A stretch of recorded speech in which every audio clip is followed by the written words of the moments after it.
जब 10 तारीख को पीपली के अंदर किसानों के ऊपर लाठीचार्ज किया था, जो बेकसूर किसान अपनी भावनाएं सरकार तक पहुंचाना चाहते थे, जो अपना विरोध दर्ज कराना चाहते थे कि ये जो कानून बनने जा रहा है नया, जो अध्यादेश लेकर के आई है, इनको लागू करने की जो सरकार जल्दबाजी है, इसको रोका जाए। इससे किसान का बड़ा नुकसान होगा। बात सुनने की बजाय उनके ऊपर लाठीचार्ज किया गया और लाठीचार्ज करके सरकार ने ऊपर से ये कहा कि कोई लाठीचार्ज नहीं हुआ, कोई केस दर्ज नहीं हुआ।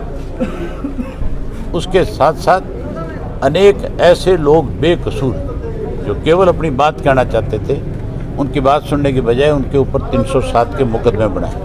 वो मुकदमे वापस होने चाहिए और उन किसानों के ऊपर हुआ लाठीचार्ज जो था उसकी न्यायिक जांच होनी चाहिए और उसके अलावा ये जो काला कानून बनाया जा रहा है, इसको फिर से समाप्त किया जाए। समाप्त करके C2 के फार्मूले के तहत स्वामीनाथन की रिपोर्ट को लागू करके फिर समर्थन मूल्य तय करके किसान का एक एक दाना सरकार खरीदे।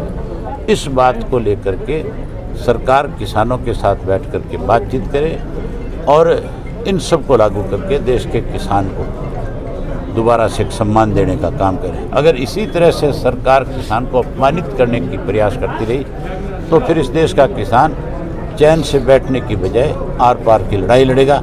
और किसान जब आंदोलन करता है, किसान कभी भी सरकार के खिलाफ कोई आंदोलन तब तक नहीं करता जब तक किसान को जाकर के सरकार परेशान नहीं करती। किसान मजबूरी में अपना घर बार छोड़ करके इस लड़ाई को लड़ता है, क्योंकि किसान के पास फुर्सत ही नहीं है। वो तो सुबह से शाम तक अपने खेत में है, सुबह से शाम तक उसको इस बात की चिंता है कि मेरी फसल कैसे पकेगी। कहीं ट्यूबवेल पे जाके बैठता है, कहीं खेत में खोदी निकालता है, कहीं कोई बीमारी से कैसे निपटा जाए उसके लिए स्प्रे करता है, कब खाद डालनी है, कब इसके अंदर पानी लगाना है। इन सब चीज़ों की चिंता किसान को है। किसान तो बड़ी मुश्किल से कोई शहर तक आने का समय निकाल पाता है, लेकिन जब सरकार उसको दबाने की कोशिश करती है तो वो फिर अपना घर बार खेत बच्चे सब कुछ छोड़ देता है और फिर एक ऐसी लड़ाई लड़ता है। किसान को झुकाया फिर नहीं जा सकता, फिर तो किसान के सामने सरकार को झुकना पड़ता है। समय रहते सरकार ने अगर किसान की बात सबक नहीं लिया तो फिर सरकार को झुकने पे भी किसान मजबूर कर देगा। किसान का बेटा अगर देश की सीमाओं की पहरेदारी कर सकता है तो अपने हक के लिए इस सरकार की ईंट से ईंट बजा सकता है, उसमें कोई नहीं रोक सकता। मुख्यमंत्री मनोहर लाल कह रहे हैं कि लाठीचार्ज नहीं हुआ, गृह मंत्री अनिल विज कह रहे हैं लाठीचार्ज नहीं हुआ है। ये झूठे लुटेरे और झूठ बोलने वाले लोगों की सरकार है।